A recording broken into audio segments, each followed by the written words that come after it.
Good morning students. आज की class में आप वांट ऑफ फैक्टर पर आधारित कुछ प्रॉब्लम कंप्लीट करने जा रहे हैं जो आपके एनसीईआरटी बुक्स है। ये problem competitive point of view से भी इंपॉर्टेंट है। तो देखते हैं एनसीईआरटी प्रॉब्लम नंबर 2.41। 2.41 क्या कहता है? Determine the osmotic pressure of solution prepared by dissolve 25 milligram of K2SO4 in 2 liter of water at 25 degrees Celsius. At 25 degrees Celsius, 25 degrees Celsius, assuming that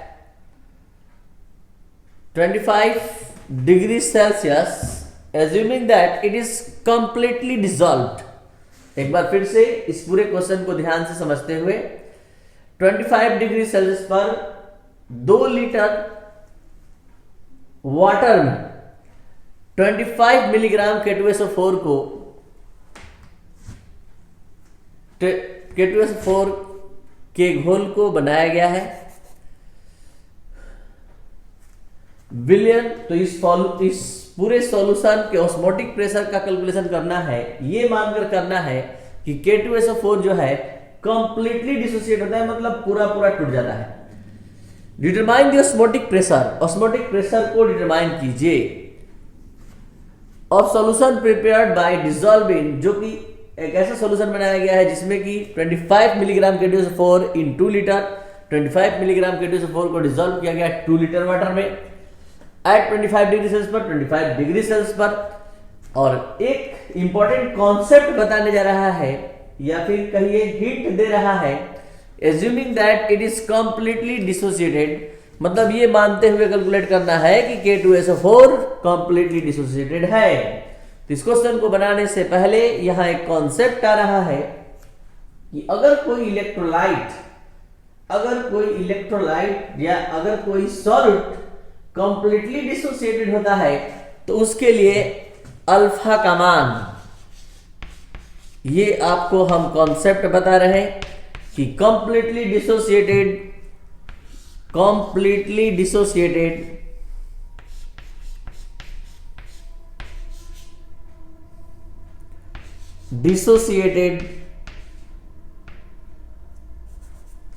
अगर कोई मटेरियल होगा तो उसके लिए अल्फा का मान, डिग्री ऑफ डिसोसिएशन का मान 1 होगा। क्यों होगा?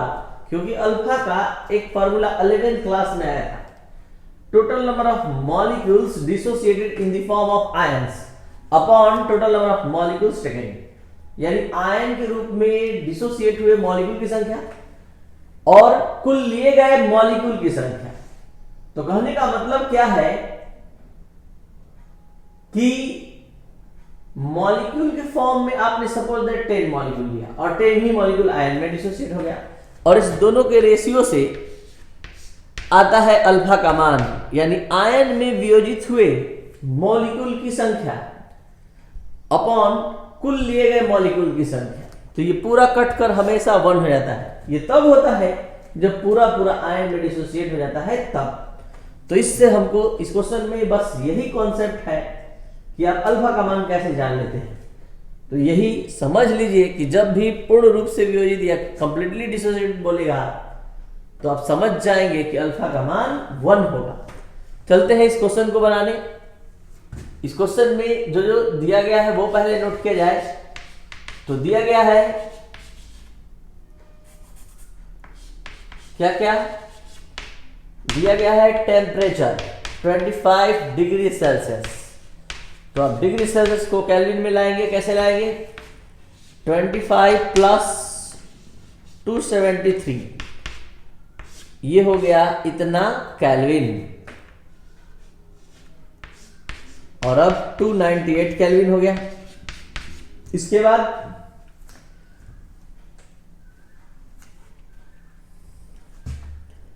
टू लीटर यानी कि वॉल्यूम 2 लीटर और 25 मिलीग्राम, ये गिवन मास ऑफ सॉल्यूट है 25 मिलीग्राम, जिसको आप ग्राम में लाएंगे 1000 से डिवाइड करके, और डिवाइड करने पर 1000 से ये हो जाएगा इंटू 10⁻³ ग्राम। और अब K2SO4 का मॉलिक्यूलर मास आपको निकालना होगा। तो मॉलिक्यूलर मास ऑफ K2SO4 यहां निकाल लीजिए। मॉलिक्यूलर मास ऑफ K2SO4 39 × 2 + 32 + 16 × 4, तो ये टोटल आ रहा है 174। और अब आपको ऑस्मोटिक प्रेशर निकालना है। तो ऑस्मोटिक प्रेशर निकालने के लिए आपको यहां कंप्लीटली डिसोसिएटेड सॉल्यूट का इस्तेमाल किया गया है, इसलिए यहां वांट ऑफ फैक्टर I का जरूरत पड़ेगा। और वांट ऑफ फैक्टर I को निकालने के लिए यहां आपको 1 - I यानी कि मॉलिक्यूलर डिसोसिएशन के केस में आपको एक फॉर्मूला बताया गया था अल्फा = 1 - I / 1 - N। ये फॉर्मूला आया था मॉलिक्यूलर डिसोसिएशन के केस में। तो कहने का मतलब क्या है कि आपको इसमें I निकालना है। जब I आ जाएगा तो आप ऑस्मोटिक प्रेशर का मान निकाल पाएंगे, क्योंकि यहां पाई = CRT के अलावा I भी आएगा, वांट ऑफ फैक्टर भी यूज होगा। तो इसलिए यहां इस फॉर्मूले का यूज करते हुए हम I निकालेंगे। अल्फा का मान कंप्लीटली डिसोसिएटेड है, इसलिए यहां पर ये जो हमने कॉन्सेप्ट बताया इसके अकॉर्डिंग ये अल्फा का मान क्या हो गया 1। और एक चीज और, ये K2SO4 को तोड़कर देख लीजिए, ये K2SO4 कैसे टूटता है। तो ये K2SO4 पूरा ये K2SO4 जो है इस तरह से टूटता है 2K+ और SO4 माइनस। तो कहने का मतलब है कि एक मॉलिक्यूल टूट रहा है K2SO4 का, तो 2 पोटेशियम का आयन और 1 सल्फेट आयन पूरा मिलाकर कंप्लीट 3 आयन का प्रोडक्शन कर रहा है। तो इसलिए N का वैल्यू हो जाएगा कितना, तो N का वैल्यू हो जाएगा 3। तो यहां पर I निकालना है, कैलकुलेट करना है 1 - 3, और इस तरह आप इसको सॉल्व करेंगे तो ये हो गया -2 1 - I। अब I को इधर लाएंगे तो I = आ गया 1 + 2 = 3। और अब यहां पाई = WA R × T / MA × V इस फॉर्मूले का यूज होने जा रहा है। तो पाई = WA 25 × 10 पावर, और इस फॉर्मूले में वांट ऑफ फैक्टर I से मल्टीप्लाई होगा। ये हो गया। इसके बाद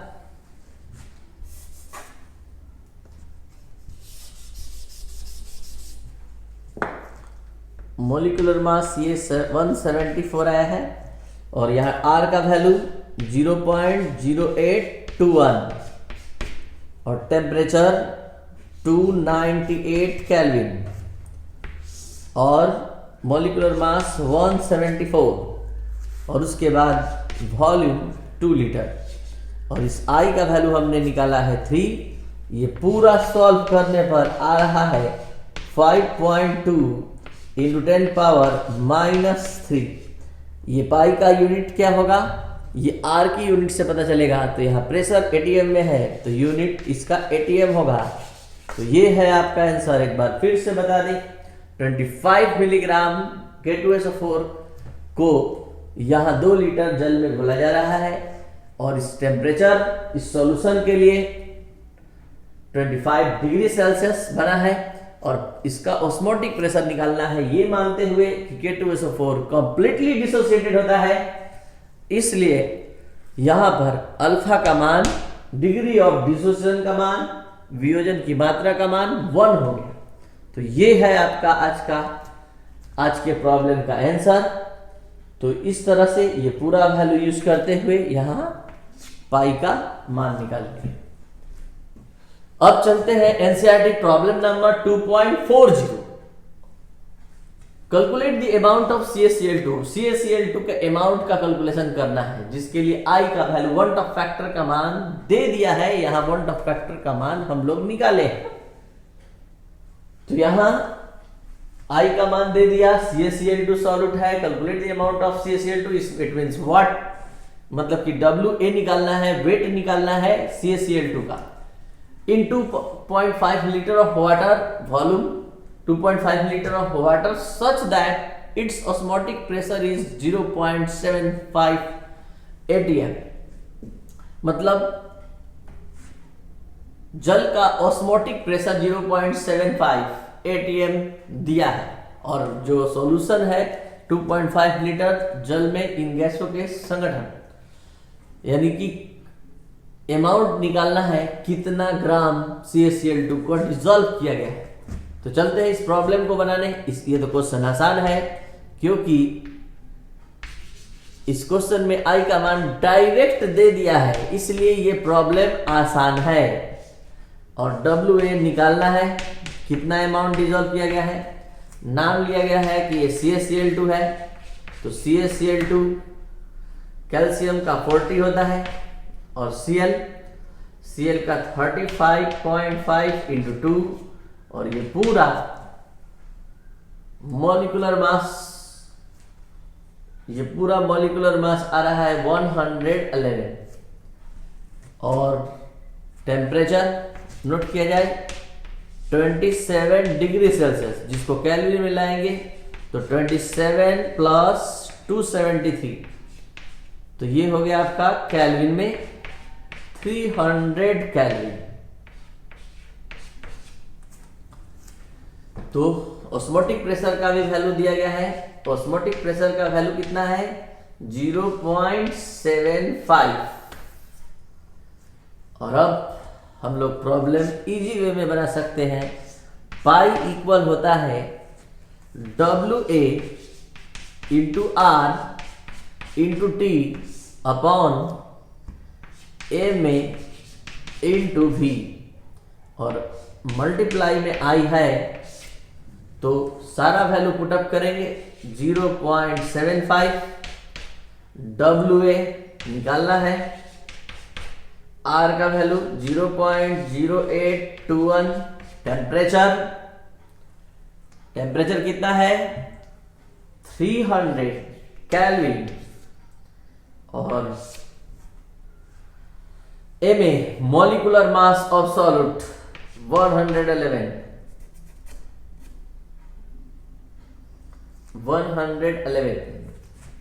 यहां I का भी मान फिट करना है, और I का मान दिया गया है, इसलिए थोड़ा एडजस्ट करते हुए लिखेंगे तो सही लिखाएगा 0.75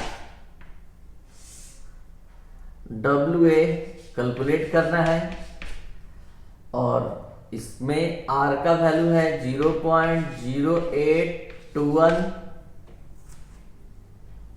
ठीक है। और उसके बाद T है 300, और मॉलिक्यूलर मास 111, और वॉल्यूम 2.5 लीटर, और I का वैल्यू दिया गया है, I का वैल्यू है 2.47,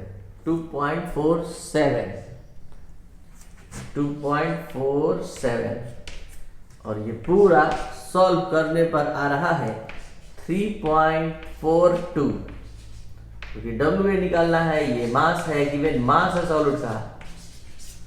एक बार फिर से शुरू से अंत तक, CaCl2 सॉल्यूट के फॉर्म में है, इसके I का वैल्यू दिया गया है, और 2.5 लीटर वाटर में डिसॉल्व किया जा रहा है।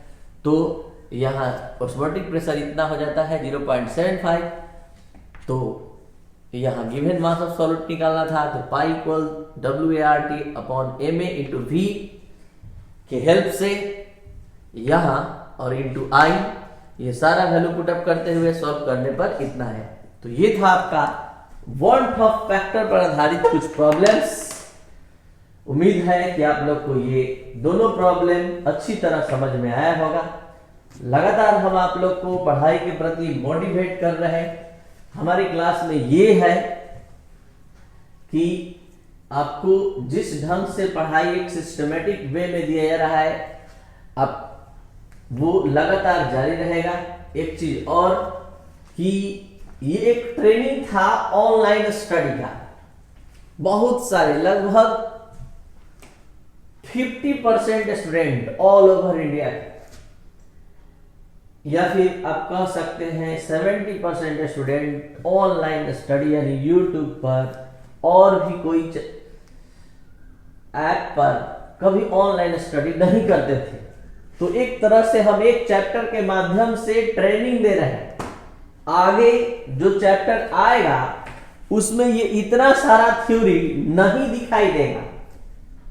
अब हम केवल बोर्ड पर समझाएंगे और आपको अदर मोबाइल एप्लीकेशन के माध्यम से, व्हाट्सएप के माध्यम से, या कोई लिंक दिया रहेगा डिस्क्रिप्शन में, उसके माध्यम से अपना पीडीएफ डाउनलोड करना होगा, जो एकदम आपके अपने मतलब हैंड राइटिंग जैसे क्लास नोट्स की तरह प्रोवाइड किया जाएगा।